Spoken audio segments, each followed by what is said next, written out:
Deliciously with Ara. Ngayon gagawa tayo ng Ojingeo-Bokkeum or stir-fried squid.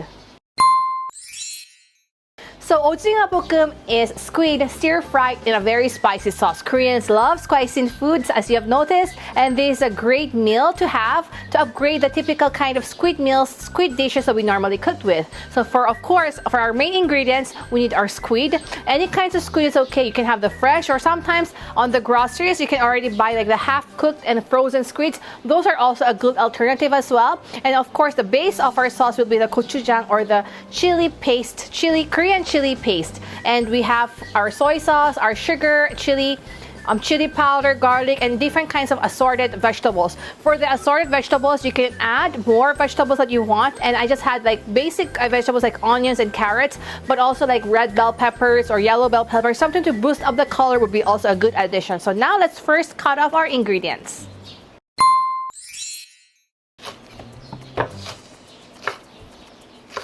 So this is around 2 pieces of whole leeks that I cut it. I'm gonna use it to make the leek oil. So ilalagay ko na siya agad sa aking kaldero.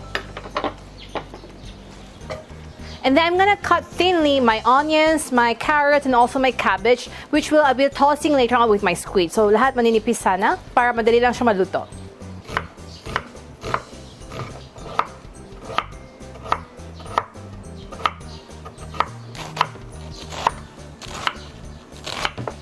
So after I've cut up all my vegetables, ihalo ko lang siya sa isang bowl because we're gonna toss it together later on. So my cabbage, my carrots, and my onions.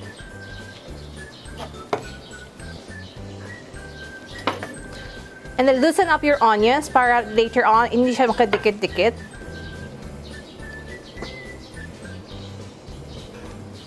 So I have here a bowl full of my vegetables ready. Now we're gonna cut off my squid.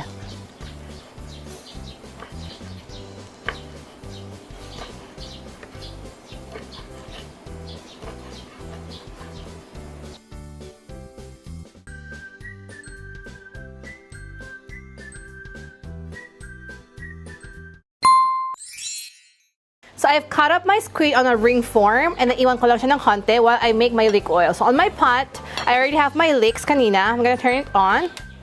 And then we're gonna add 3 tablespoons of cooking oil.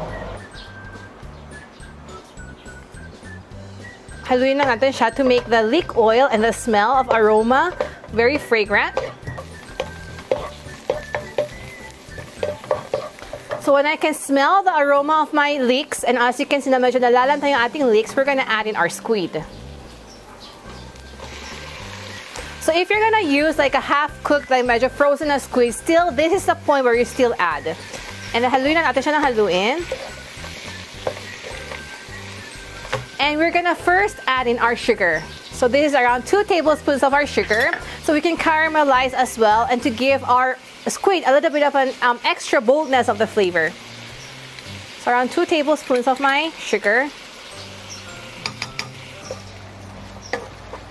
And as I've mixed up my sugar, we're gonna add in some soju. This is parang Korean wine or Korean drink. But if you have like cooking wine or any kinds of things that you want to add in to parang mawawala yung lansa ng ating squid, would be a good alternative. So I have here my soju. I'm gonna add around 2 tablespoons.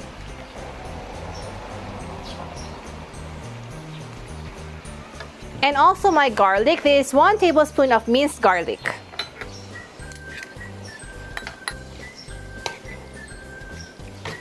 So now, before my squid totally cooks, dahil mabilis na talaga siya maluto, we're gonna add in our chili paste or Korean Gochujang, around 1 tablespoon. So when I cook, inuuna ko always yung mga sweetness because that way it becomes parang nagiging base siya ng ating mga flavors. So now my Gochujang is here. I'm gonna now add in my toyo, the saltiness. I'm gonna add around 5 tablespoons of my toyo.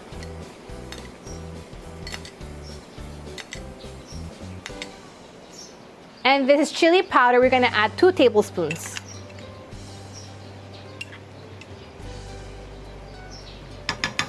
What the chili powder does is it sort of gives the nice color na magiging parang red na appetizing tingnan. Also, the layer of the spiciness from the chili paste and the Gochugaru, which is a chili powder, is a little different. So, medyo meron silang iba-ibang layer ng spiciness, which I love.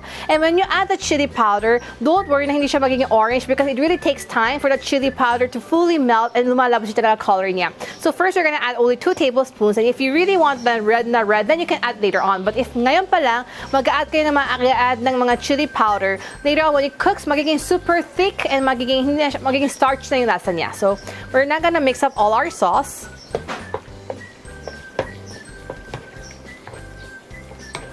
So now I'm gonna already add in my vegetables. So because lumalabas yung water niya from the squid and also from the vegetables, no need to add more water. But we're gonna cook it on the highest fire possible to para magiging medyo matuyo-tuyo siya ng konti. I'm gonna add in my vegetables. So the ratio of my vegetables, the squid I used was like 1:1, but you can freely adjust, and that's the fun of home cooking as well, right? So we're gonna mix it, toss it up.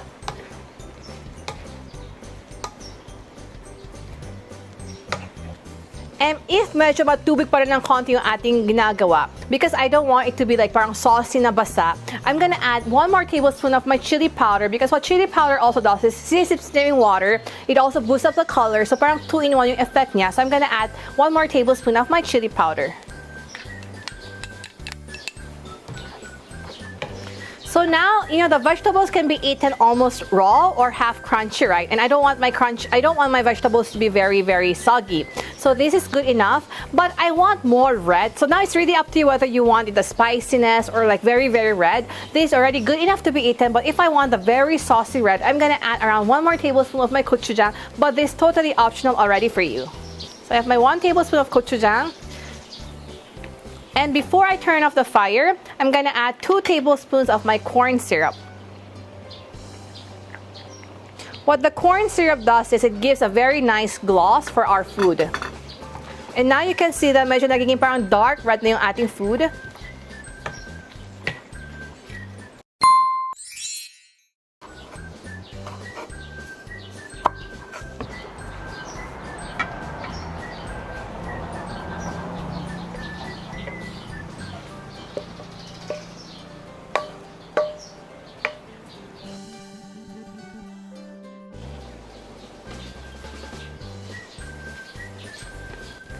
Ta-da! So here's my Ojingeo-Bokkeum, a great way to enjoy our squid together with a lot of healthy vegetables in a very special Korean spicy sauce. So I hope you enjoy. And this is also actually good for like party platter foods because we can cook them in big batches and share it with our loved family and friends. So hope you enjoy cooking with me. See you next time. Bye!